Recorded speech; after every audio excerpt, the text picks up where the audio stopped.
존경하는 국민 여러분, 재외동포 여러분, 우원식 국회의장님, 선배 동료 의원 여러분, 조국혁신당 대표 권한대행 김선민입니다. 이틀 전 하늘의 별이 된 김하늘 양을 추모합니다. 유족께는 깊은 위로를 보냅니다. 어디서 잘못됐고 어떻게 고칠지 모두 깊이 고민해야 합니다. 내란의 밤으로부터 71일째입니다. 그동안 민주주의를 함께 지킨 응원봉 청년과 시민들의 삶은 여전히 고단합니다. 취업 문을 열지 못하는 청년, 결혼하고 싶지만 전월세방을 얻지 못한 연인, 노동시간이 길어 육아에 지쳐가는 부부, 자식들 학비 걱정에 한숨만 쉬는 부모, 아이와 부모를 돌보느라 허리가 휘는 이중 돌봄 세대, 손님이 없어 폐업해야 하는 소상공인. 이들은 묻습니다. 대한민국은 어디로 가야 합니까? 국민이 이 자리에 계신다면 이렇게 물을 것입니다. 국민의힘 권영세 비대위원장님, 윤석열의 12.3 비상계엄 선포는 합헌입니까? 권성동 원내대표님, 윤석열의 내란 혐의는 무죄입니까? 윤상현 의원님, 윤석열은 대통령직에 복귀해야 합니까? 추경호 의원님, 윤석열이 복귀하면 대한민국이 굴러는 가겠습니까?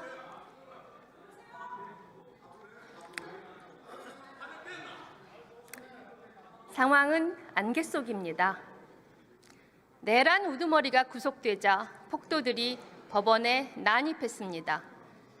종교 지도자를 자처하는 이들과 국민의힘 소속 일부 의원들, 대통령 변호인단 일부 지식인들이 폭동을 잠재우기는커녕 부추깁니다.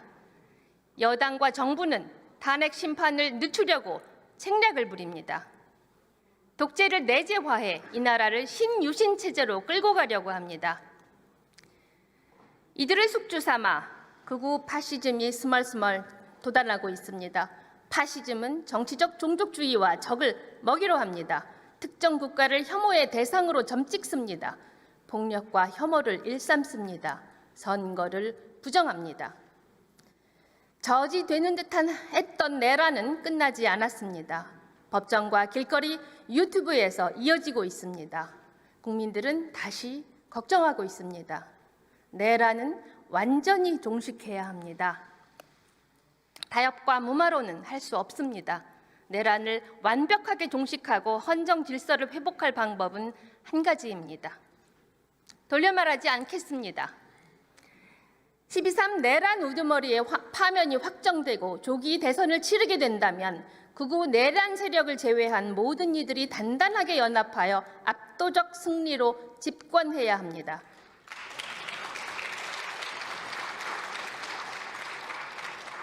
그래야 극우 파시즘을 발화 단계에서 제거할 수 있습니다. 그래야 반헌법 내란 세력을 권력 근처에서 몰아낼 수 있습니다.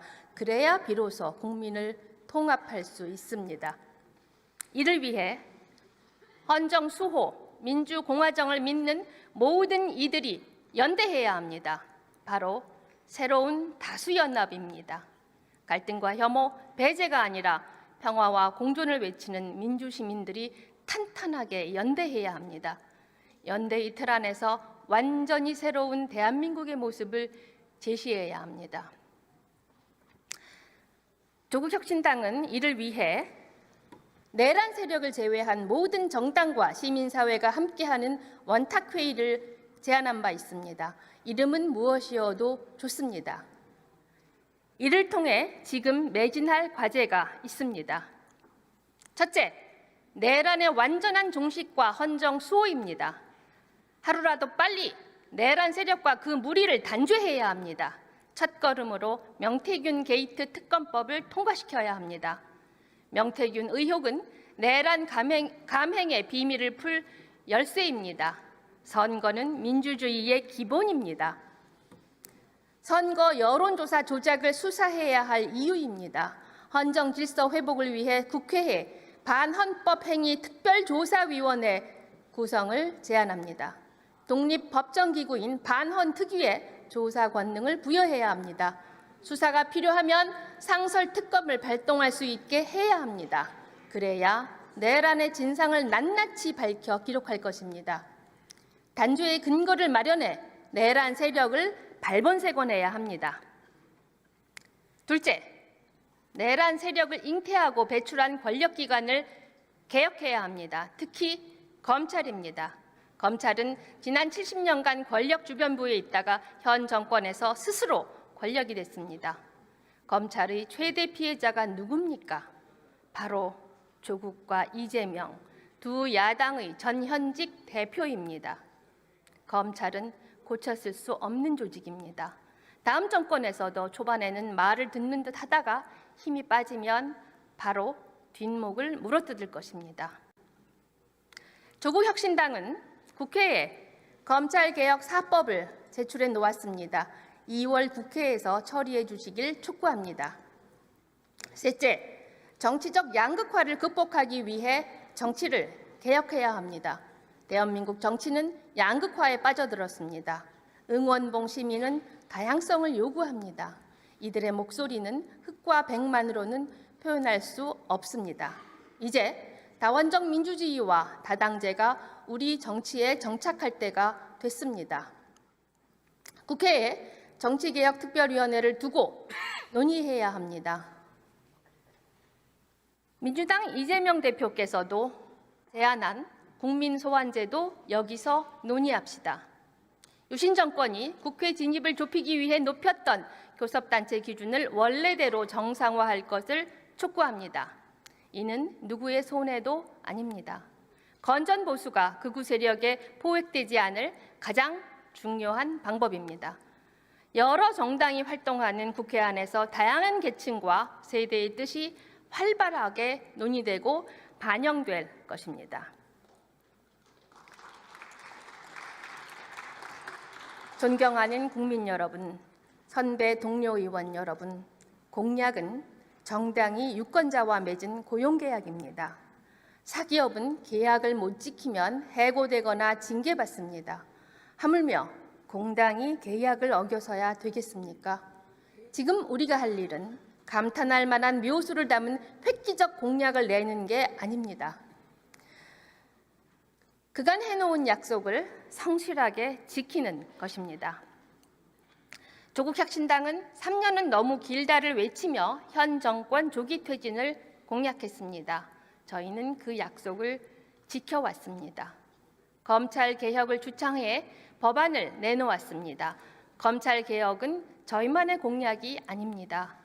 국회에서 처리하면 됩니다. 민주당은 민생을 챙기고 저출생 문제를 해결하겠다고 공약했습니다. 기후위기 대처와 재생에너지 전환을 이루겠다고 했습니다. 소상공인, 자영업자, 중소기업의 고통을 줄이고 정치개혁을 추진하겠다고 약속했습니다. 이제 실천의 시간입니다. 국민의힘은 1년 전 자신들의 총선 공약을 기억하기나 합니까? 국민의힘은 지난 총선에서 개헌 저지선만 지켜달라고 했습니다. 100석을 간신히 넘겼습니다. 이후 내란 우두머리에 위헌 위법한 행위를 옹호해왔습니다. 이제 와서는 개헌을 하자고 합니다. 국민의힘의 공약 이행을 촉구하는 것만큼 무망한 일이 있을까 싶습니다. 국민의힘 앞에는 두 가지 길만 남았습니다.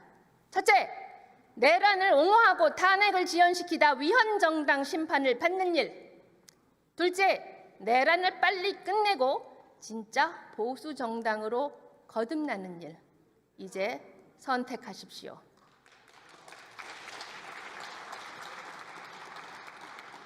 지난해부터 국회 논의의 주요 흐름은 부자와 기득권 옹호입니다. 부자에게 감세를 해주고 재벌에는 의무를 줄여줍니다. 중산층과 서민을 위한다고 하지만 구호에 그칩니다. 금융투자세와 코인세 도입 논의를 끝내놓고 돌연 폐지했습니다. 그래서 대한민국 중시가 황소처럼 힘차게 뛰고 있습니까? 아닙니다. 부자 배만 불리고 있습니다.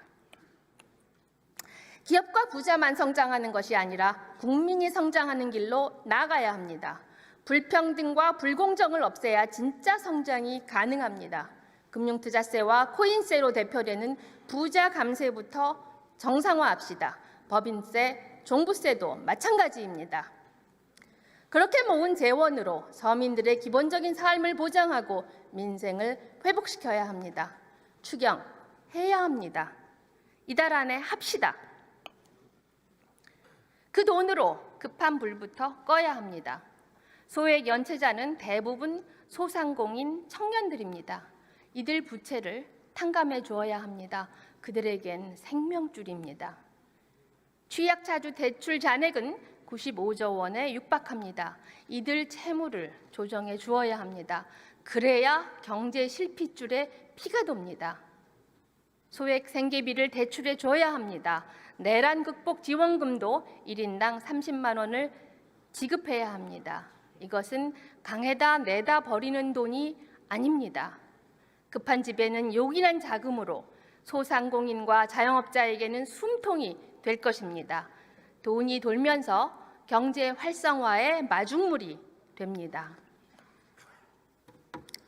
지금 국회에는 부자의 시각이 아니라 서민 눈높이가 필요합니다.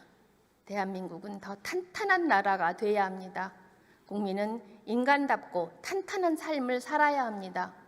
조국혁신당은 광장의 다양한 목소리를 제도화하겠습니다.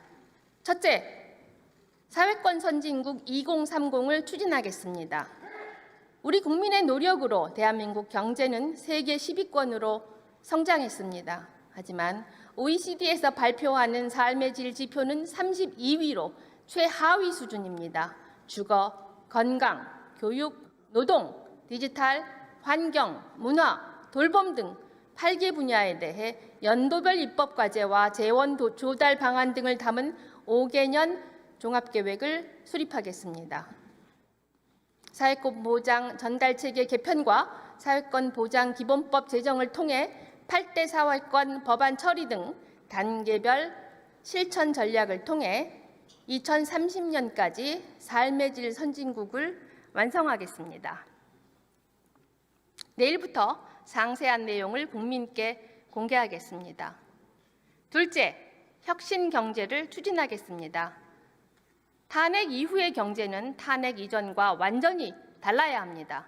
불평등과 양극화의 폐허 위에 조세정의를 바로 세우고 국가 재정을 확대하고 우리 경제의 혁신 역량을 키워야 합니다.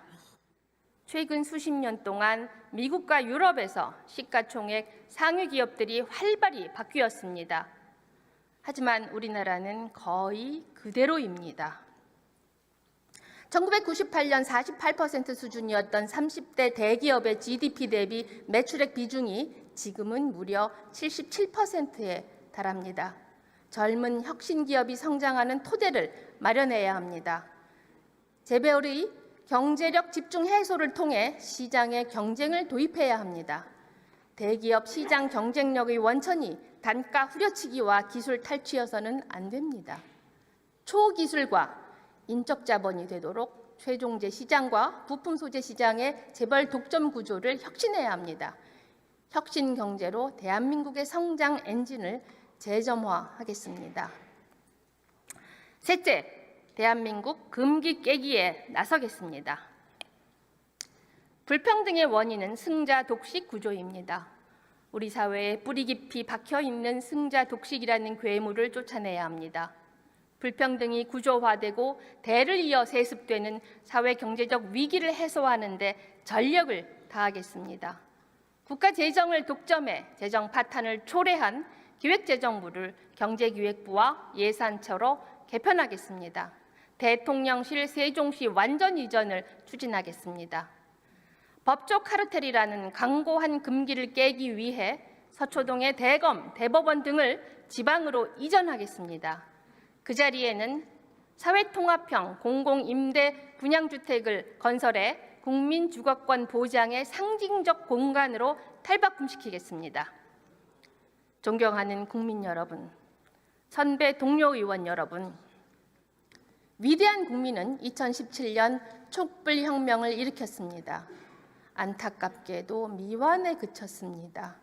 정권은 바뀌었지만 삶은 바뀌지 않았습니다. 반복되어서는 안 됩니다. 우리는 내란 우두머리를 파면한 이후에도 연대하고 서로 응원해야 합니다. 그래야 완전히 새로운 민주주의로 나아갈 수 있습니다. 대통령 한 명 바뀐다고 달라지지 않습니다. 삶을 바꾸기 위해 정부와 국회는 물론 시민사회가 큰 물줄기로 흘러야 합니다. 조국혁신당은 지난해 4월 창당 한 달 만에 정권 심판 쇄빙선으로 민주진보진영 총선 승리를 견인했습니다. 내란 국면에서도 얼음을 깨고 나아가겠습니다. 완전히 새로운 대한민국을 향해 승리의 쇄빙선이 되겠습니다. 경청해 주셔서 감사합니다.